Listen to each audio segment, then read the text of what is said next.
just beat the Boston Celtics 117 to 102.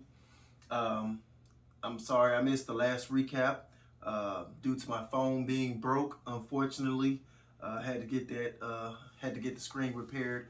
Um, but I was highly pissed off of that game that we lost against the Clippers.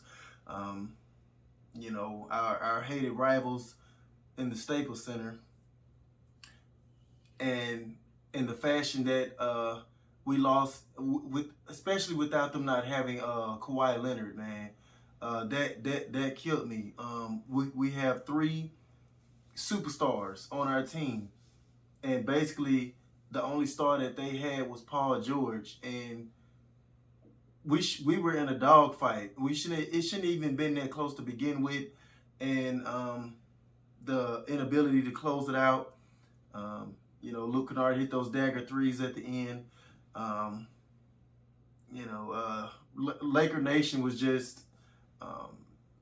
basically in an uproar. After that game, you starting to hear more rumblings about Frank Vogel being on the hot seat, because at first there was no mentions or anything of Frank Vogel being on any type of hot seat, even though Laker Nation have been kind of saying it.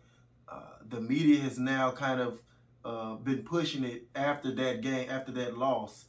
And like I said, if we came out today, and if we would have laid an egg against the Celtics with no Jaylen Brown once again, Frank Vogel probably, I don't know if they would have fired him right then on the spot, but it would have been like he would have been all the way in hot water. He would have been all the way in hot water if we were to lose this game tonight, and especially if we would have lost it in some just spectacular bad fashion. But we came out, we was hitting them toe for toe, stride for stride. Yes, we still was having a couple of breakdowns, especially on Jason Tatum early. Jason Tatum is like one of those fringe superstars. He's like right above All-Star, and he can be a superstar. He just has to do it every single night. He has not very bad nights, but it seems like every time he plays us, he has these 35-point games or whatever. But the guy can play. The guy can play. It's just he's just that. In order for him to take that next step into superstardom, he can't go have a 30-point game, and then this game he's going like 2 for 11, something like that. That's the only thing he can't do. And I feel like Tatum would be in the superstar category. But we held him a little bit better in that second half, especially in the third quarter. We applied pressure. We sent smart double teams, and when he tried to pass out of it, we quickly rotated. It's like we rotated off of the right guy to double team Jason Tatum, and that's all I want from my defense. If you're gonna gamble and double team, do it at a timely manner, and just strategically. Another positives were that we did not let guys like Marcus Smart go off. He killed us the first time around. Dennis Schroeder killed us the first time around. You can live with a 34-point night from Jason Tatum if you don't let those other guys who are not known scorers go off. That's one of the main reasons why we got blew out the first time around. Marcus Smart just having a field day. He's not even a scorer. Dennis Schroeder had like 20 something. I think it might have even been 30. I forget. But we couldn't stop him. The only other person I felt that we didn't contain enough early on was Robert Williams. He was kind of wreaking havoc early on, and doing some things against Anthony Davis that he shouldn't be doing in our defense. But we pretty much held him in check as well in the second half. We didn't. he was kind of like quiet after that.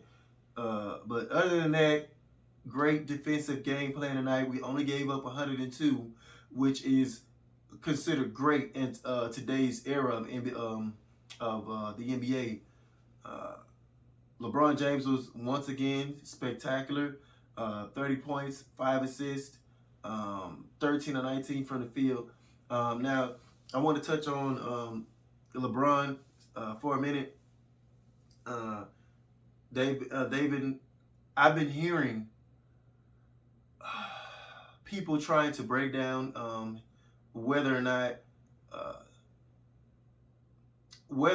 people fear him the same way, or um, can he actually his type of 30 points today control a game the way his 30 points could control a game in his prime, basically, a couple years back.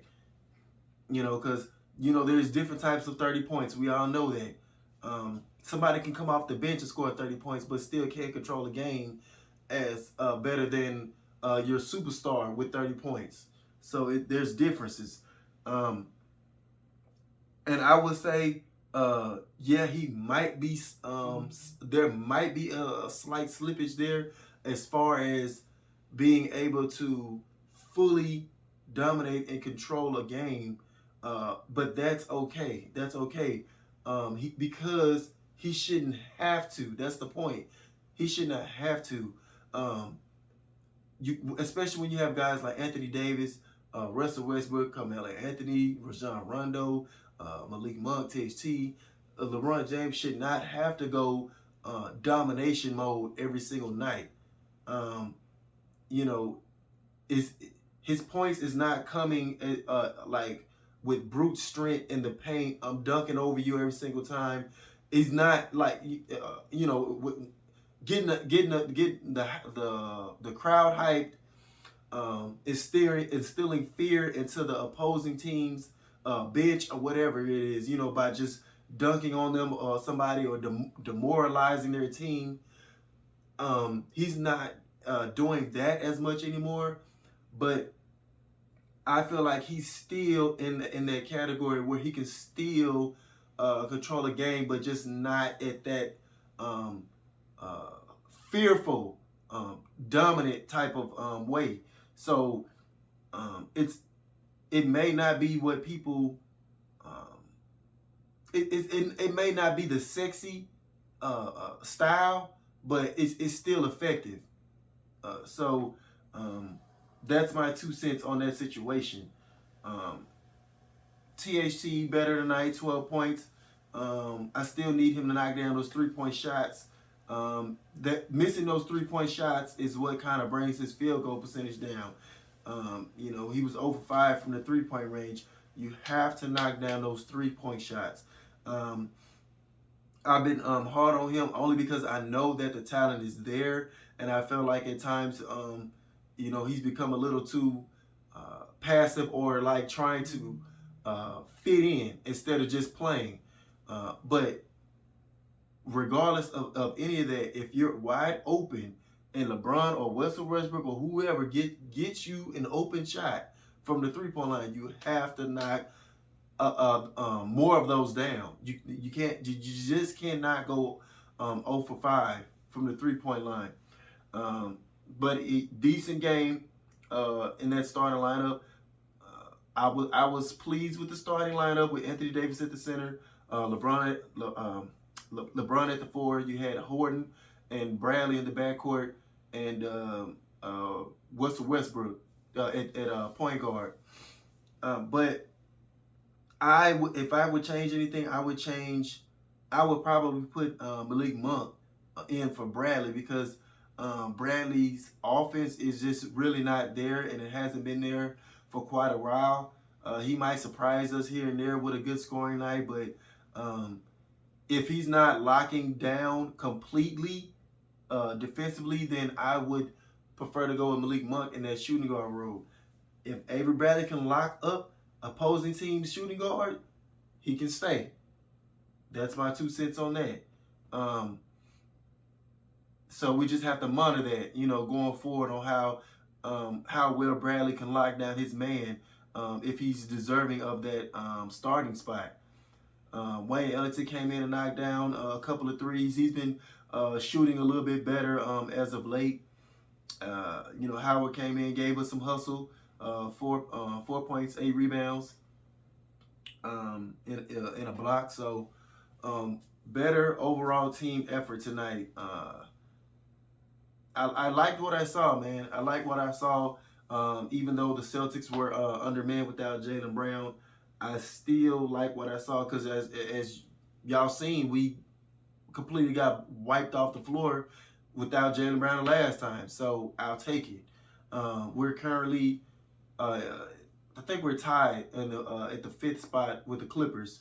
They sit ahead of us because they beat us, but we're not that far out of like a fourth seed or something like that, which the Grizzlies currently hold. We just have to start stringing some of these wins together. And if we play like this, I feel like we can. And Kenny Smith said something before the game. He was like, while Shaq and Charles Barkley were basically killing the Lakers and Anthony Davis, Kenny Smith was saying you really cannot get a fair assessment of this team because we haven't had enough time where guys are together. You have LeBron in and out of the lineup, Anthony Davis or Russell Westbrook just now coming to the team, getting acclimated. So, yes, yes, it's frustrating because we're not getting the results we want right away. But I was just like the rest of y'all, man, ready to jump off this train after we lost that game against the Clippers. But we have to take a little woosah, give it a couple more games, and just see where this thing goes. I want to say by the end of this month, man, I need to see improvement, or I will go back to saying that Frank Vogel needs to go and changes need to happen immediately. So that's my stance on it right now. I'm gonna give it to the end of December to see what this thing looks like. As long as our guys are healthy, the nucleus is healthy. So I mean that's all I have for tonight, guys. It's late, about to hit the sack. The usual. If y'all enjoyed my content, please like, share, and subscribe to help the channel grow. And I'll catch you guys on the next one. Peace.